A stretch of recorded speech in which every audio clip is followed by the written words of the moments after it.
오늘 하나님의 말씀은 사무엘상 16장 1절로 13절입니다.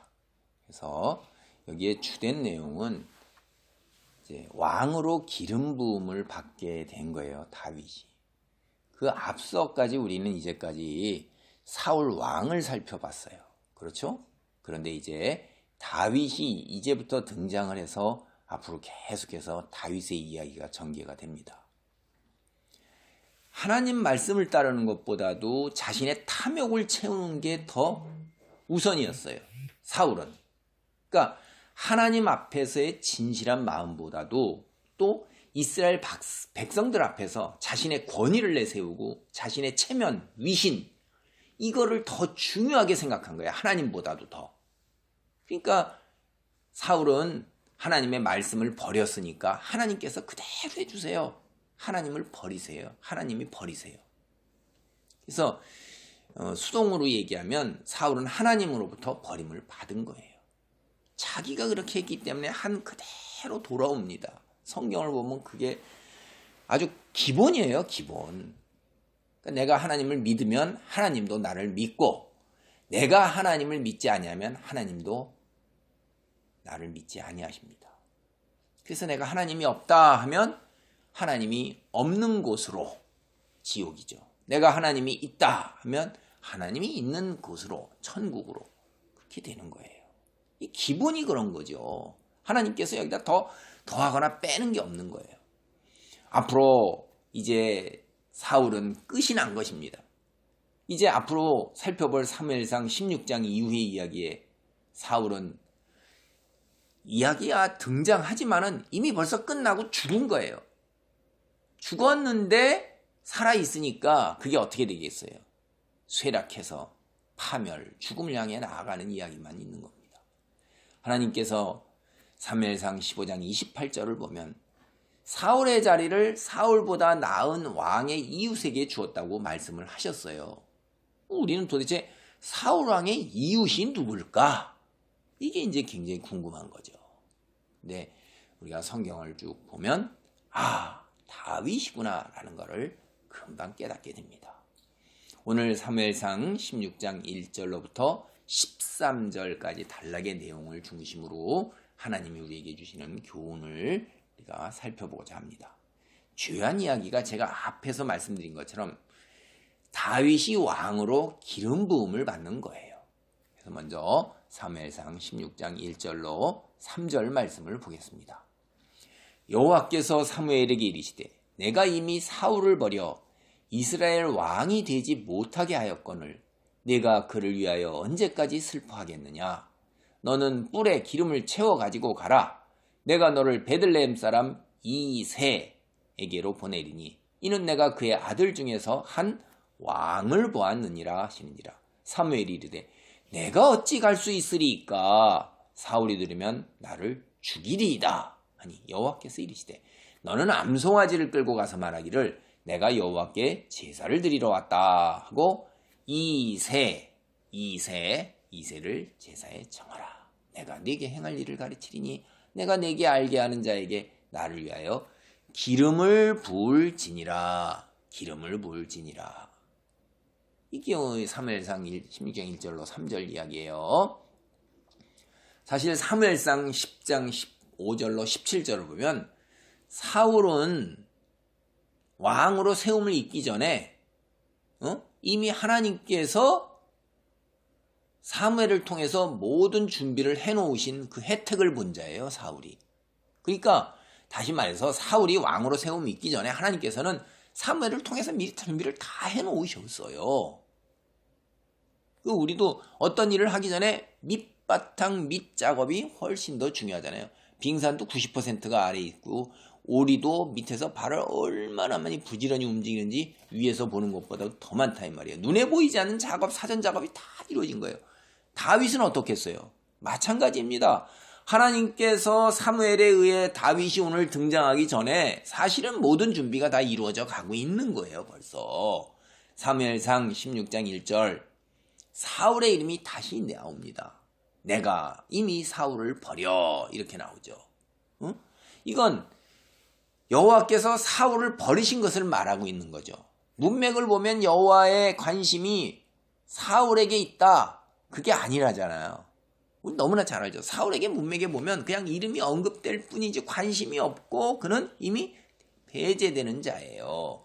여호와께서는 이미 자신의 마음에 합한 자를 준비해 두셨고 이제 그를 왕으로 세울 때가 무르익은 거예요. 사실 사무엘을 여기 본문을 본 거 우리가 읽은 거 본 데서 알겠죠. 사울로 인해서 오랫동안 슬픔에 잠겨서 헤어나지 못하는 거예요. 이스라엘의 첫 단추, 첫 왕, 얼마나 백성이 그렇게 간절히 원하고 했던 그 첫 왕이 시작서부터가 저렇게 되니까 얼마나 슬프겠어요. 하나님의 사람으로서는 기가 막힌 거예요. 그래서 슬픔에 잠겨서 헤어나지 못하는 거예요. 사무엘은 진실로 이스라엘의 첫 왕인 사울을 그래서 마음에 떨쳐내지 못한 거예요. 그를 안타깝게 여기면서 계속해서 하나님께 매달려 기도하는 거예요. 이 사무엘이 누굽니까? 태어나면서부터 젖대자마자 엘리 대제사장에게 가서 평생 동안 하나님과 동행하면서 하나님께 가장 귀하게 여김을 받고 쓰임받는 종이라는 걸 다 알잖아요. 그런데 아무리 그가 기도하고 탄식을 해도 이미 사울에게서 떠나버린 하나님의 마음 되돌릴 수가 없는 거예요. 사무엘이 이스라엘의 미래를 염려하면서 사울 되돌아와서 이스라엘이 바로 서기를 그렇게 간절히 기도하는데 그게 너무나도 슬픔에 젖어 있는 거예요. 한숨과 탄식의 나날을 보내면서 기도하는 거예요. 자, 그런 때에 이제 보십시오. 지금 우는 자는 복이 있나니 너희가 웃을 것이며 누가복음 6장 21절 말씀. 우리가 이거 딱 보면 하나님께서 예수 그리스도를 보내어서 산상수훈, 산 위에 많은 사람들에게 보낸 그 팔복 이야기, 뛰어난 교훈이다라는 게 수훈이에요. 굉장히 아름답고 뛰어난 교훈이다. 산 정상에서, 그게 산상수훈이라는 뜻입니다. 산 정상에서 이스라엘 백성들에게 가장 고귀하고 백옥같이 백미로 중요하고 핵심적인 교훈 중에 하나, 지금 우는 자는 복이 있나니 너희가 웃을 것이며. 이게 사무엘에 드러나는 거예요. 사무엘이 슬픔에 젖어서 한숨과 탄식의 나날을 부르면서 눈물을 뚝뚝뚝 흘렸는데 이제 다윗을 세우는 그 기름 부어서 왕으로 세우는 그 날이 웃음의 날이에요. 이스라엘의 미래가 열리는 날을 보는 것입니다. 성경 말씀이 우리는 이게 그냥 떠오르게 돼요. 약속이 하나님의 약속, 우는 자가 우습게 된다는 약속이 성취되는 순간이 사무엘에게 지금 이 순간에 찾아오고 있는 것입니다. 사울을 대신할 인물, 하나님께서 택했어요. 그가 이제 등장을 하는 것입니다. 사무엘상 13장 14절과 15장 28절을 보면 사울을 대신할 인물, 벌써 오래전부터 기대되어 왔던 거예요. 그러니까 여러분, 이 사울을 대신한 하나님의 마음에 합당한 인물이 우연하게 등장하게 되는 게 아니라 하나님의 계획과 승인, 즉 하나님의 손에 의해서, 하나님의 섭리에 의해서 준비되고 시작되었다 하는 걸 우리는 알 수가 있는 것입니다. 그래서 누가 과연 이 땅을 다스리는 자냐 하는 거 우리가 금방 알 수가 있죠. 이 사건을 통해서 우리는 큰 깨달음을 얻어야 돼요. 제가 앞에서 누누하게 얘기했죠. 우는 자가 복이 있나니 너희가 웃을 것임이라는 거예요. 하나님의 말씀은 1.1획도 틀린 게 없어요.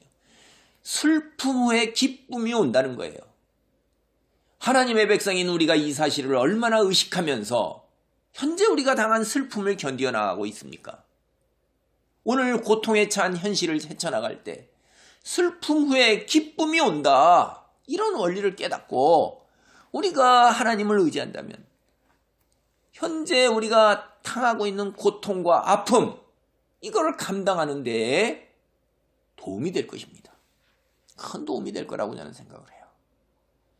사실 우리가 성경을 전체 큰 맥락 속에서 보면 우리가 사는 세상이 그렇게 녹록하지 않다는 걸 알아요.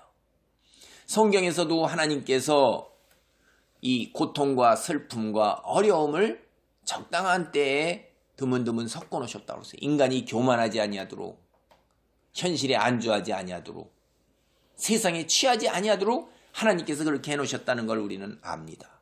성경 말씀을 통해서. 그런데 우리가 읽은 창세기도 봐도 아담과 하와의 타락 이후로 많은 아픔과 고통과 시련이 끊이지 않는 것을 성경 속에서 다 볼 수가 있어요.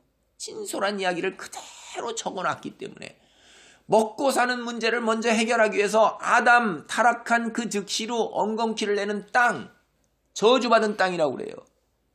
이마에 땀이 흐르도록 읽어야 되는 거예요. 하와도 출산의 큰 고통과 죽음까지도 때로 감내해야 되는 거예요.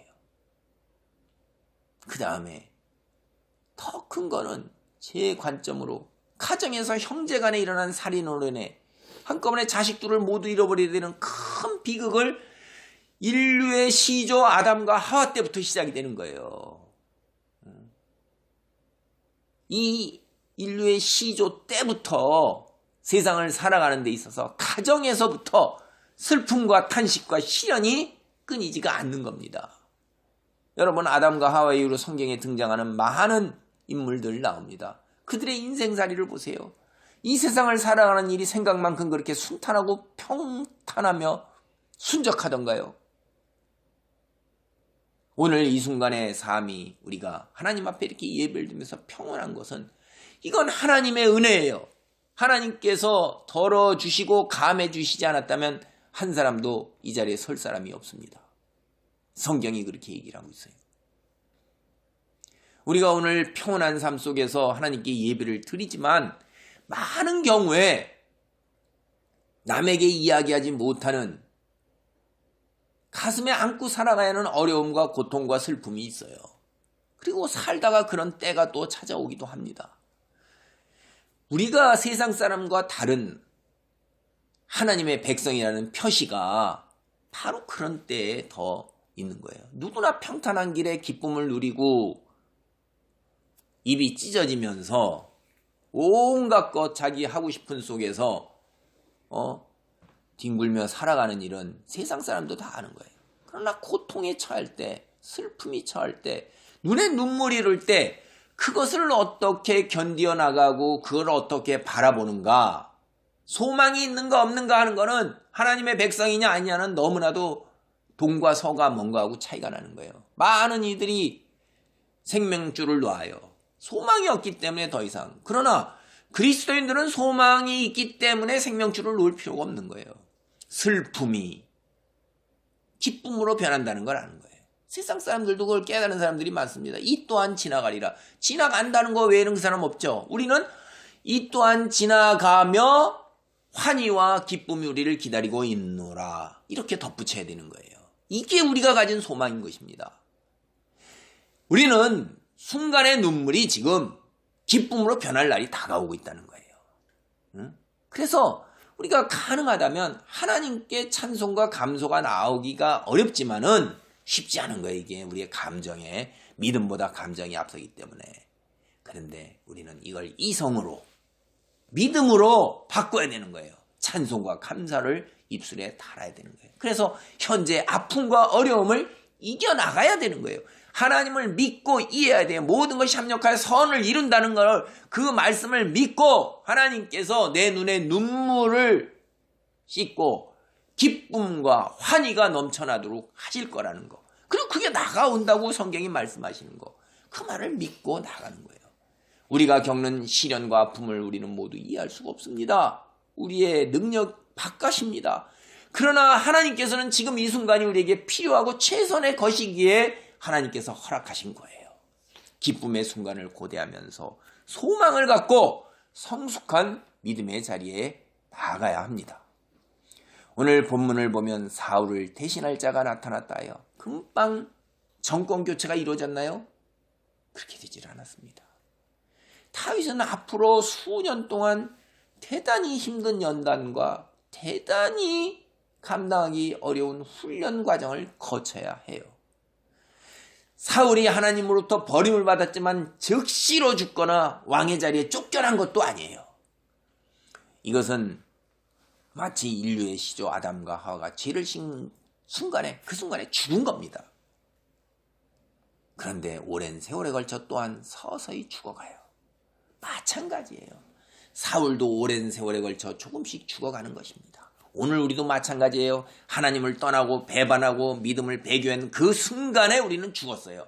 그러나 이제 이 땅에 머무는 동안에 서서히 또 죽어가는 거예요. 그는 이미 죽었지만 사울은 또한 죽어가는 것입니다. 여기서 죽었다는 말은 우리는 육체적인 것만 생각하기 쉬운데 육체적인 건 당연히 죽어요. 누구나 다. 죽었다는 말, 영원한 시간에 이때어 보면 이 땅에 100년은 사실 점도 안 되는 거예요. 하나님의 온전한 관계가 파괴되어서 더 이상 하나님과 동행하지 못하며 교제하지 못하며 기도하지 못하고 예배하지 못하고 하나님의 앞에 나아가지 못하며 하나님의 나라에 들어가지 못한다는 거예요. 영적인 걸 얘기하는 겁니다. 성경에서 얘기하는 죽음은 육체적 죽음, 그것보다는 거의 대부분이 영적 죽음이에요. 왜 그러냐? 우리는 영혼에 잇대어 사는 존재이기 때문에 여기 잠깐 있는 순간에 뭐 그렇게 육체적으로 죽는 게 대단하다는 거예요. 그래서 믿음이 성숙한 사람은 이 땅을 떠나는 것, 육체적 죽음, 아무것도 아닌 걸로 생각합니다. 잠깐 자리 옮겨가는 걸로. 그래서 절대로 배교하지 않는 거예요. 큰 것을 놓치지 않기 위해서 여기에 점도 안 되는 그것을 붙들고자 탐욕을 부리지 않고 재물과 명예와 권력 아무 아낌없이 똥처럼 여기면서 뒤돌아서서 세상 사람들에게 내놓고 떠나가는 것입니다. 그게 순교자의 자리예요. 여러분, 사울이 왕의 자리에서 쫓겨나는 일, 앞으로도 오랜 세월을 기다려야 되는 거예요. 하나님의 왕으로 선택된 다윗도 이 과정이 완료될 때까지 묵묵히 참고 기다려야 하는 것입니다.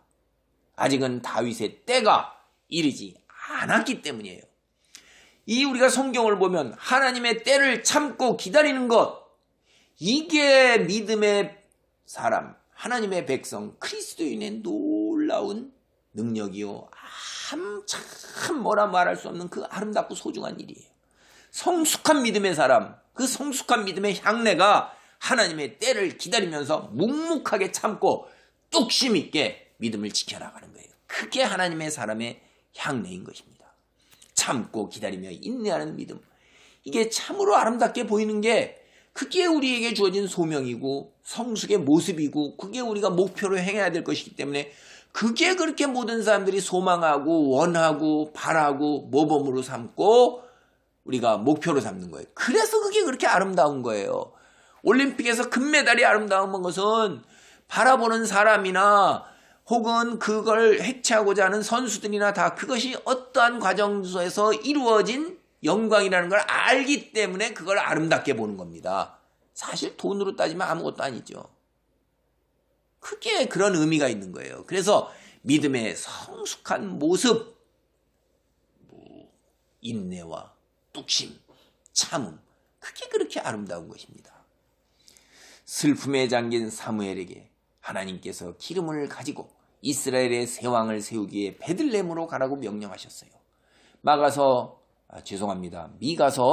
5장 2절을 보면 베들레헴의 이름이 나오는데 참 자꾸 보잘것없는 마을이에요. 이런 별 볼 일 없는 곳에서 이스라엘 역사의 이정표를 세울 오늘 이스라엘의 국기가 되는 왕이 나온다는 것, 이거 사람들이 믿기 어려워요.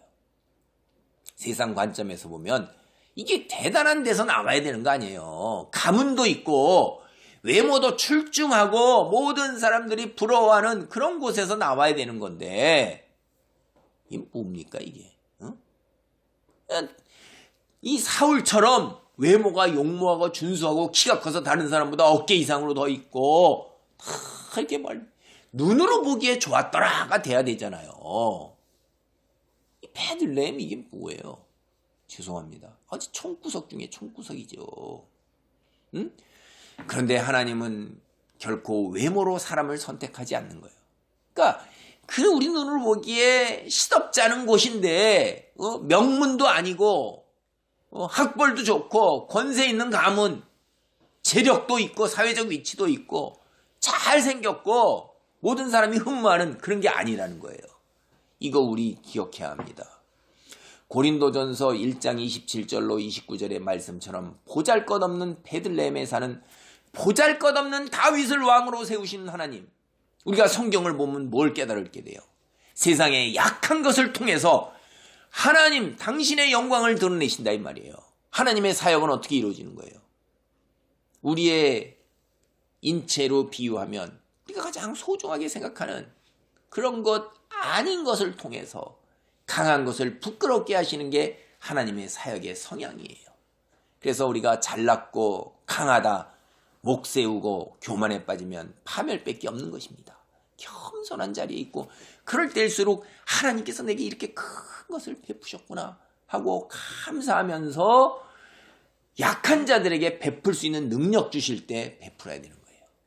약한 자들은 자기가 하나님께서 내게 왜 이런 것을 감당하게 이렇게 하면서 선망의 눈초리로 질투와 시기로 나보다 더 나은 것을 바라보지 아니하고 나의 약한 것을 감당하도록 하나님께서 택하신 것, 세우신 것 감사하면서 그걸 온전하게 감당해야 돼가는 거예요.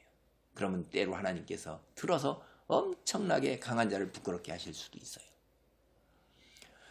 베들레헴은 사울 통치의 중심을 이루는 북쪽 지역으로부터 벗어나 있을 뿐만 아니라 선지자 사무엘이 순회하면서 찾던 곳이 아니에요.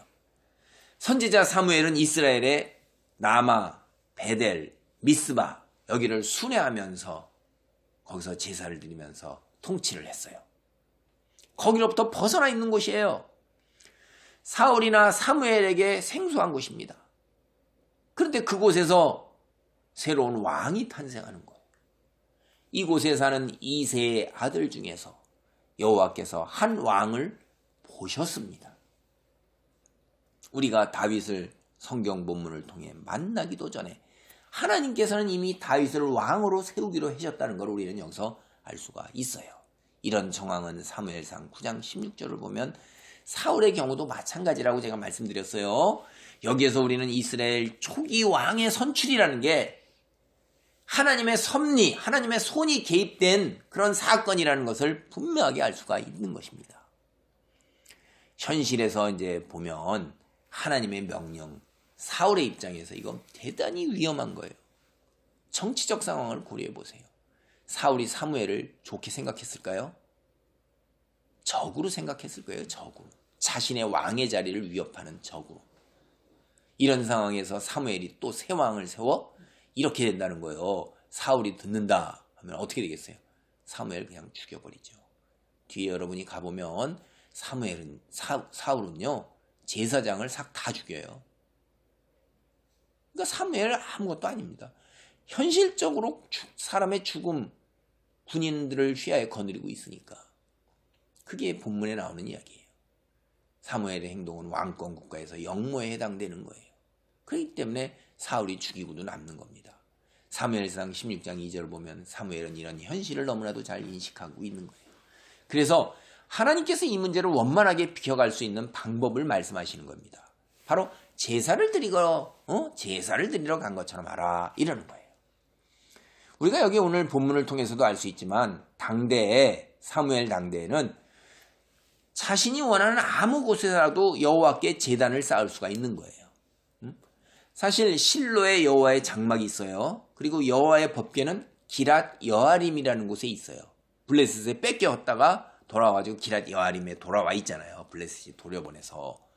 근데 이거하고 상관이 없이 그냥 베들레헴에도 제사를 드릴 수 있다며. 시골 촌구석인데 아직 종교가 중앙 집권화되어 있지가 않아요. 중앙화돼서 예루살렘 어디에 딱 성전 혹은 성막이 있는 곳에서만 제단을 드리고 이렇게 되어 있지 않다는 걸 우리가 성경을 통해서 알 수가 있어요. 그래서 사무엘이 분명히 베들레헴에서 제사를 드린 거예요. 가짜로 한 게 아닙니다. 이게 암송아지를 끌고 가서 거기서 제사를 드렸어요. 그리고 장로들을 초청을 하고 그 과정에서 이새를 찾아가서 그의 아들 중에서 한 사람을 왕으로 세우는 거예요. 사실 이것은 사무엘의 평생 사역 중에서 가장 중요하고도 위대하고도 결정적이라고 할 수가 있어요. 이새의 아들 중에 한 사람, 즉 다윗을 왕으로 기름 부어 세운 것, 이게 사무엘의 평생의 사역 중에서 기념비적이다 하는 저는 그런 생각이 듭니다. 이스라엘 역사에서도 이게 가장 기념비적인 역사적인 사건이에요. 여러분이 우리가 성경의 롯기를 보면, 죄송해요. 룻기를 보면, 죄송합니다. 자꾸 요새 말이 왜 이러지. 룻기 4장 17절로 22절을 보면 이세라는 이름이 나오죠. 유다 지파 사람으로, 유다 지파 사람으로, 룻하고, 루스니까 룻과 보아스의 손자예요. 룻기에. 그래서 룻은 이방 여자잖아요. 그러니까 하나님 이방 여인에게도 다 열려 있는 거예요. 구원은 하나님께서 배타적으로 오는 게 전혀 아닙니다. 기독교 절대 배타적이 아니에요. 복음은 누구에게나 다 열려 있는데 자신들이 거부하는 거죠. 이때로부터 이제 이세라는 이름하고 베들레헴이라는 지명과 그 다음에 유다 지파 있죠. 이게 언제나 이스라엘의 메시아와 연관된 용어가 돼요. 여러분, 이세와 베들레헴과 유다, 이스라엘의 메시아 예수 그리스도 늘 연관돼서 나오는 용어가 되는 것입니다. 이걸 보면 하나님의 손길, 인류 구원의 역사가 얼마나 치밀하게 이미 계획되어지고 추진되어 왔는가 하는 것을 우리가 알 수가 있어요. 이사야서 11장 1절 10절, 미가서 5장 2절, 마태복음 1장 5절로 6절, 2장 4절로 6절, 로마서 15장 12절. 여기에 보면 제가 지금 말씀드린 이세, 베들레헴, 유다 지파, 메시아, 예수, 그리스도 늘 연관돼서 나오는 거 알 수 있어요. 오늘 본문 사무엘상 16장 4절로 5절 말씀입니다. 사무엘이 여호와의 말씀대로 행하여 베들레헴에 이르매 성읍 장로들이 떨며 그를 영접하여 이르되 평강을 위하여 오시나이까. 이르되 평강을 위함이니라. 내가 여호와께 제사하러 왔으니 스스로 성결하게 와서 나와 함께 제사하자. 이세와 그의 아들들을 성결하게 하고 제사에 청하니라. 여러분, 베들레헴에 사무엘이 이르니까 왜 성읍 장로들이 떨까요? 사무엘처럼 온 백성이 존경하는 선지자가 마을을 방문했는데 촌구석까지 왔잖아요. 얼마나 영광스러운 일입니까? 막 기뻐 뛰어야 되죠. 우리 마을에 이런 경사가 있느냐? 근데 성읍 장로들이 두려워서 덜덜 떨었어요. 이게 당대 정서가 어땠냐면요. 선지자가 오잖아요. 그럼 좋은 일보다 불길한 일이에요. 그게 선지자는 하나님께 보내신 사람이기 때문에 하나님의 사람으로 하나님의 질책과 심판을 전하러 오는 경우가 많은 거예요. 그래서 선지자가 오면 이게 아이고 우리에게 하나님의 무서운 심판이 죽음의 그림자가 어떤 형벌이 이렇게 두려운 거예요. 뿐만 아니라 여러분 이미 이스라엘 전역에 다 소문이 퍼져 있는 거예요. 사울과 사무엘의 틀어진 관계, 그게 다 틀어진 관계, 다 베들레헴 장로들도 이미 소문 들어서 다 알고 있는 거죠. 사무엘이 누구예요? 하나님의 선지자인데 왕을 세우고 팽하는 사람, 하나님의 사람이에요. 이거 다 알고 있는 거예요. 이런 정황에 사무엘이 평소에 발걸음을 하지 않던 곳에 예상치도 못하고 그럴 일이 없는데 나타난 거란 말이에요. 이게 뭐예요? 어이구 이게 뭔 일이냐. 정치적 상황을 의식할 수밖에 없는 거예요. 자칫하면 이제 사울왕의 미움 사가지고 온 성이 사울왕의 행포로 죽음에까지도 이를 수 있다는 것. 다 이게 생각이 있는 사람은 금방 깨닫게 되는 거죠. 그러니까 성읍 장로들이 두려워 떠는 겁니다. 이게 현실 속에서. 베들레헴 장로들이 먼저 하는 게 뭐예요? 평강을 위하여 오시나이까? 라고. 아이고 이렇게 묻는 게 그렇게 묻는 거예요. 그런 정황 속에서. 그래서 아이고 두려워하지 말라. 나는 너희들에게 어떤 해악을 끼치지 않을 거다. 하나님의 심판을 전하러 오지 않을 거고 사울과 맞서는 그래서 이렇게 하는 너희들로 하여금 사울의 그 군사 무력에 의해서 죽음까지도 목숨까지도 내놓아야 되는 그런 상황이 아니다라는 게 평강을 위해서 왔다라고 이렇게 사무엘이 답하는 거고 이건 정말로 진실입니다. 왜냐하면 여러분 우리가 다 알죠. 사무엘이 기름 부음 받은 다윗이 앞으로 이스라엘에 무엇을 가져다 주는 자예요? 평강을 가져다 주는 자예요. 평강을 가져다 주는 자. 다윗이 이스라엘을 통치하는 동안에 이스라엘의 그 어떤 시대보다도 누릴 수 없었던 평강이 이스라엘 전역에 임했던 것입니다. 그러니까 진실이죠. 근데 현실적으로 평강이 즉시 옵니까? 세상에 공짜는 없다. 저는 이 말을 참 정말로 세상에서 참 대단한 그 자연의 원리고 법칙이다라는 것 공부하면서 깨닫게 됐고 알게 됐어요. 그리고 평강이 임하기 전에 평강이 거저오나요?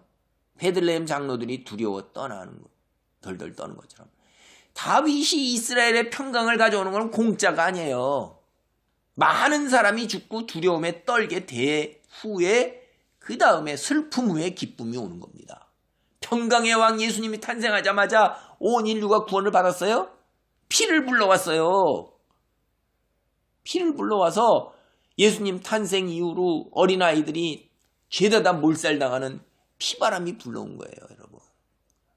공짜가 없는 겁니다. 사무엘은 불안해하는 장로들에게 자신은 제사를 드리러 왔으니 안심하라고 말하는 거예요. 베들레헴은 이때까지 사무엘의 제사를 드리러 오던 곳이 아니었기 때문에 장로들은 이 제사 명분 뒤에 다른 목적이 있음을 다 짐작할 수 있는 거예요. 장로쯤 되는 사람들이 그 정도 머리를 갖고 있지 아는 분이 없는 거거든요. 산전수전 다 겪은 건 나이 든 사람들로 인생의 모든 걸 다 아는데. 그래서 다음 단락을 보면 사무엘이 다윗에게 기름을 부어 그를 이스라엘의 왕으로 세우는 일의 목격자, 증인이 되는 거예요. 사무엘상 16장 10절로 12절만을 보겠습니다. 이새가 그의 아들 7을 다 사무엘 앞으로 지나가게 하나 사무엘이 이새에게 이르되 여호와께서 이들을 택하지 아니하셨느니라 하고 또 사무엘이 이새에게 이르되 내 아들들이 다 여기 있느냐? 이새가 이르되 아직 막내가 남았는데 그는 양을 지키나이다. 사무엘이 이새에게 사람을 보내어 그를 데려오라. 그가 여기 오기까지는 우리가 식사 자리에 앉지 아니하겠노라. 이에 사람을 보내어 그를 데려오매 그의 빛이 붉고 눈이 빼어나고 얼굴이 아름답더라. 여호와께서 이르시되 이가 그니 일어나 기름을 부으라 하시는지라. 여러분, 이새의 아들 엘리압이 딱 들어올 때 사무엘이 뭐라고 그러냐면요, 성경 보면 그의 외모에 딱 반한 거예요. 사울같이 그냥 용모가 크고 준수하니까 여호와께서 기름 부으신 받을 자가 과연 주님 앞에 있도다 하면서 감탄을 했던 거예요. 응? 엘리압의 그 압도적인 용모, 체구, 체격, 크게 그냥 사울하고 탁 그냥 넘어가는 거예요. 아니, 사무엘은 이미 사울을 통해서 사람의 겉모습 이게 판단력을 흐리는구나, 아니구나 라고 이렇게 경험을 했는데도 엘리야 겉모습 딱 보자마자 눈에 그냥 혹 해갖고 첫눈에 확 가버리는 거예요. 사람이 첫눈에 확 가버리면 그게 뭐 대단한 것 같고 우리는 로맨스요, 뭐 나도 그런 일이 났으면 첫눈에 반하는 사랑이 영화 드라마에 아름답게 그려지고 그러죠. 사기입니다, 사기. 겉모습 봐서는 우리는 다 넘어가는 거예요. 겉모습 보고선 사무엘 같은 사람도 왕 같은 자라고 흥분하고 있어요. 우리는 오죽하겠어요. 아유, 참 이게 인간이 참 힘든 겁니다. 사무엘과 같이 위대한 선지자도 그런데 이렇게 똑같은 실수를 또 하고 있어요. 눈에 보이는 외모를 우선시하는 인간의 어리석음, 흐릿한 판단력, 이거 우리가 경계해야 한다는 교훈을 여기서 다시 생깁니다. 겉의 조건, 외적인 조건, 뭐 엄청난 규모, 자산, 권력, 가문 이런 게 혹하지 마세요. 진실된 영혼, 그 내면에 숨겨있는 마음을 봐야 되는 것입니다. 사람의 외모라는 것은 내면의 진실함과 비교할 때는 사실 큰 의미가 없어요. 한꺼풀 썩어질 거예요. 조금만 불돼서 흉터만 생겨도 화상으로 징그럽게 되는 거예요. 조금만 지나면 권력도 무너가고 재산도 다 무너지는 겁니다. 그런데 그런 변동이 있는 겉의 외적인 요소, 우리 공부할 때도 다 그래요. 철학이나 뭐나 뭐 모든 공부에서도 그런 외적인 조건 말고 본질을 찾는 게 근본 철학이고 학문이고, 그런데도 맨날 겉적인 것과의 겉절이에 휘둘리는 게 우리 인간이에요. 말로는 그렇게 하면서도 죄송합니다. 우리도 그래요. 늘. 아유, 참. 그래서 하나님 보면 사람을 외모로 취하지 않고 내면을 보세요. 이거 우리는 늘 가슴 깊이 새겨야 돼. 이게 하나님의 백성이 세상 사람과 구별된 판단의 기준이고 사고고 지혜예요. 하나님은 그가 아니라고 딱 잘라서 사무엘에게 말씀하셨어요. 사무엘은 아직도 외모를 보고 사람을 평가하지만 여호와께서는 마음 내면을 보셨던 것입니다. 사실 오늘 본문 16장 1절로 13장 단락에서 제가 드리는 오늘 이 말씀에서 보다라는 이 동사가 중심 주제고 핵심 단어예요. 보다라는 거예요. 하나님께서 왕을 보셨어요. 근데 오늘도 또 보고 계셔요. 하나님은 보시는데 선견자, 보는 자, 영어로는 S-E-E-R, seer라고 그래요. seer. 보는 자란 말이에요. 보는 자. 응? 앞을 내다보는 자. 사무엘이 선견자이면서 선지자이면서도 보지 못하고 있는 거예요. 제사에 참석한 2세의 7 아들이 사무엘을 지나갑니다. 모두 지나갔습니다. 하나님이 택하신 자가 없어요. 여러분 성경에서 여기 7 아들이 나오죠. 7이라는 숫자는 완전수예요. 만수예요. 꽉 찬 수예요. 더 이상 없는 거예요. 사무엘이 2세 7 아들 다 보았는데 2세가 사무엘 앞에 내놓을 만한 아들이라고 내세울 만한 자가 다 내놨다는 거예요. 완전하게 다 내놨다는 거예요. 꽉 차게 자기 아들 다 내놨다는 거예요. 근데 하나님이 선택한 자가 없어요. 이거 어떻게 된 거예요? 사무엘이 2세에게 다시 묻잖아요. 다른 사람은 없느냐? 다른 아들은 없느냐? 그랬더니 뭐라고 그래 2세가? 이 자리에 얘는 올 자격도 안 된다. 데려올 필요도 없다. 아들이 아니라는 거예요. 그래서 아예 이 자리 제사에 참석시키지도 않고 뭐라고 그랬어요? 양이나 돌봐라. 이거 주워온 아들이에요? 뭐예요? 제사 자리에 참석하면 그 후에 잔치를 해서 먹습니다. 음식을. 귀하게 먹는 거예요. 정말로 귀한 자리입니다. 그런데 막내 너는 이 귀하게 먹는 자리, 고기를 먹는 일이 오늘날도 마찬가지예요. 그렇게 쉽게 양을 함부로 잡아서 그렇게 다 먹지 않습니다. 아껴서 먹어요. 그런데 아들이라고 그러면 막내인데 귀하게 보고 아이고 고기 한 잔 먹을 수 있으니까 너 와라 이래야 되는 거 아닙니까? 너는 여기 올 필요도 없어. 가서 양이나 돌봐 들판에서. 그것도 집에서 있는 것도 아니고 어린애들인데. 그러니까 뭐예요? 여기에 들어가지도 못하는 거예요. 근데 그 아들을 불러오게 이제 사무엘이 시키는 겁니다.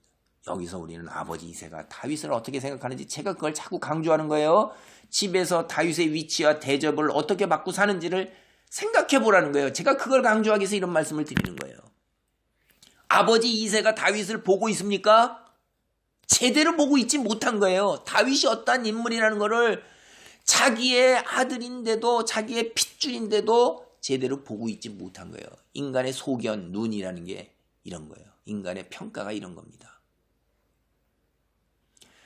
사람은 사람을 바로 보고 알고 판단하는 게 굉장히 어려워요.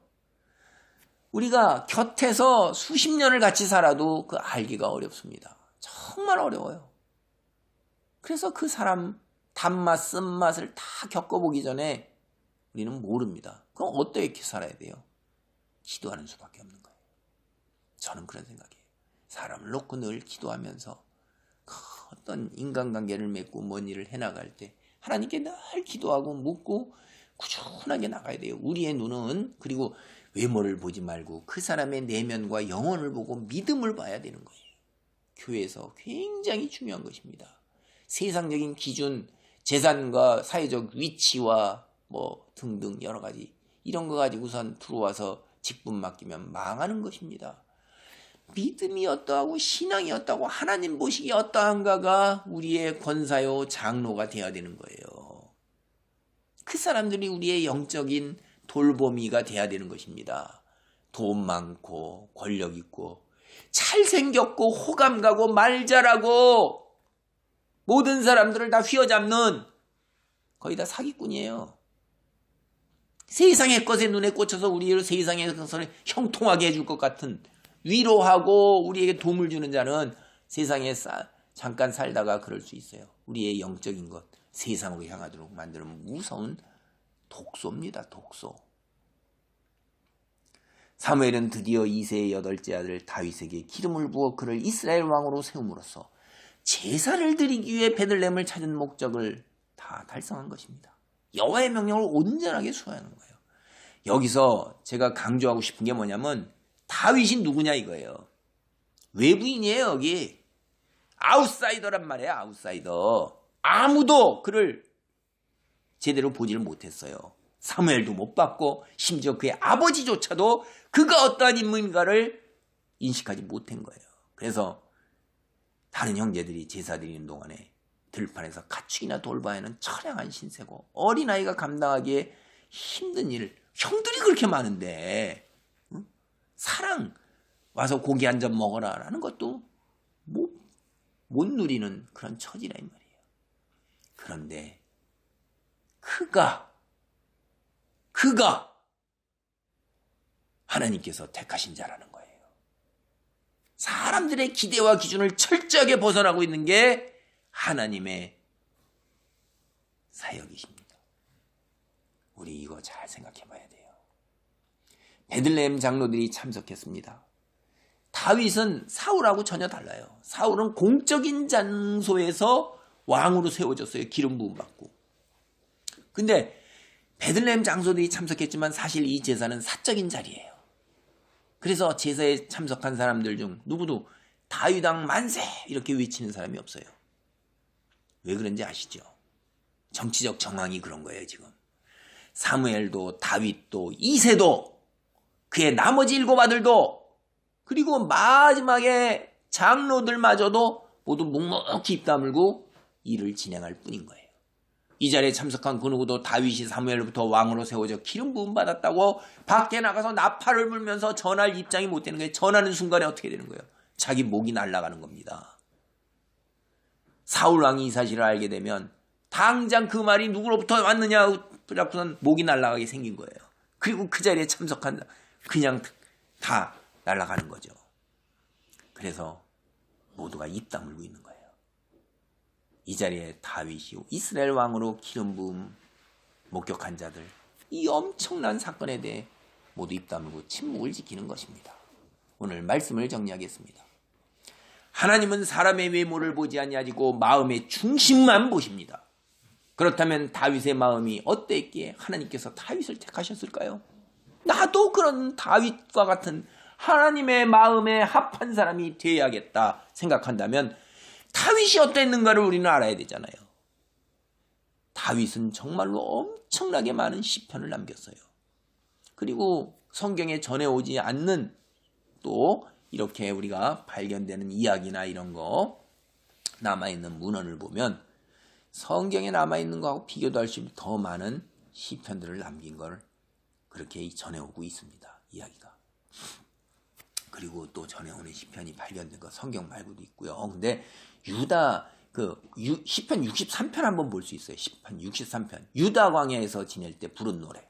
다윗이 생명을 노리는 자에게 쫓기면서 사울에게 쫓기면서 여호와 앞에 드리는 노래예요.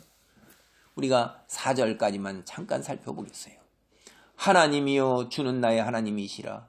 내가 간절히 주를 찾되 물이 없어 마르고 황폐한 땅에서 내 영혼이 주를 갈망하며 내 육체가 주를 앙모하나이다.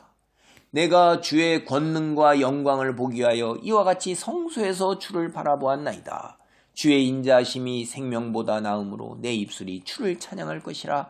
이러므로 나의 평생에 주를 송축하며 주의 이름으로 말미암아 나의 손을 들리이다.